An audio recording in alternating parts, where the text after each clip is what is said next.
প্রিয় চুয়াডাঙ্গাবাসী, আপনারা দেখেছেন আমাদের বিগত যে 3টা নির্বাচন ছিল, এই 3টা নির্বাচনে কেউ ভোট দিতে পারে নাই। কেউ ভোট দিতে পারে নাই বললে ভুল হবে। ভোট যারা দিয়েছে তারা আবার 30-40টা করে দিয়েছে, আবার যারা দিতে পারে নাই তারা একটাও দিতে পারে নাই। এবং দিনের ভোট এই রাতে করার রূপকার হিসাবে, এই যে মিডনাইট ইলেকশনের রূপকার হিসাবে খুনি শেখ হাসিনা ইতিহাসে সবসময় তার নাম লিপিবদ্ধ থাকবে।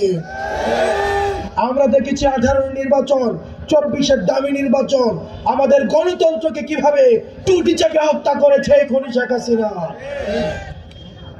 আমরা দেখছি এই তরুণ প্রজন্মের মধ্যে এক ধরনের রাজনৈতিক আকাঙ্ক্ষা তৈরি হচ্ছে। আমরা দেখেছি আমাদের প্রবীণ যে নেতৃত্ব রয়েছে, এই প্রবীণ নেতৃত্ব আমাদের তরুণ প্রজন্মের ভাষা বুঝতে তারা ব্যর্থ হয়েছে। আমাদের তরুণদের মনস্তত্ত্ব বুঝতে তারা ব্যর্থ হয়েছে।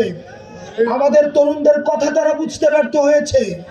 আমাদের তরুণদের চিন্তা এবং চেতনার সাথে, আমাদের মনস্তত্ত্বের সাথে তাদের যোজনের দূরত্ব রয়েছে। প্রবীণরা যেখানে চিন্তা করে মোবাইল চালানোই হচ্ছে ধ্বংসের কারিগর, আমরা দেখেছি এই সোশ্যাল মিডিয়ার মাধ্যমে আমাদের এই যে গণ অভ্যুত্থানের সেটার সূতিকাগার তৈরি হয়েছিল। প্রিয় সহযোদ্ধা, আপনাদেরকে মাথায় রাখতে হবে, আমাদের তরুণ প্রজন্মের মধ্যে যে রাজনৈতিক সচেতনতা তৈরি হয়েছে, যে অকটু ভয় আমাদের মধ্যে একটা নেচার তৈরি হয়েছে, সেটা আমাদেরকে ধারণ করতে হবে, সেটা আমাদেরকে ধরে রাখতে হবে। প্রিয় সহযোদ্ধা, আপনারা দেখেছেন আমাদের প্রবীণ যে রাজনীতিবিদরা তারা ছিলেন আপোষকামী। আমরা দেখেছি, আমাদের কাছে খবর আছে কারা কারা গত 3টা নির্বাচনে খুনি শেখ হাসিনার সাথে আপোষ করেছে, কারা কারা খুনি শেখ হাসিনার আওয়ামী লীগের সাথে ব্যবসায়িক সম্পর্ক ছিল, কাদের কাদের আওয়ামী লীগের সাথে আত্মীয়তার সম্পর্ক ছিল, এই জিনিসগুলো কিন্তু আমাদের জানা রয়েছে। সুতরাং আপনারা যারা আওয়ামী লীগের বিচারবাদ দিয়ে আওয়ামী লীগের পুনর্বাসনের জন্য চিন্তা করছেন, আপনারা এই তরুণ প্রজন্মের সাথে আপনারা দালালি করছেন। প্রিয় সহযোদ্ধা, আপনারা দেখছেন আমাদের ক্রিয়াশীল যে রাজনৈতিক দলগুলো, তারা খুনি ফ্যাসিস্ট শেখ হাসিনার বিচার নিয়ে তাদের মধ্যে আমরা কোনো কথা দেখি না।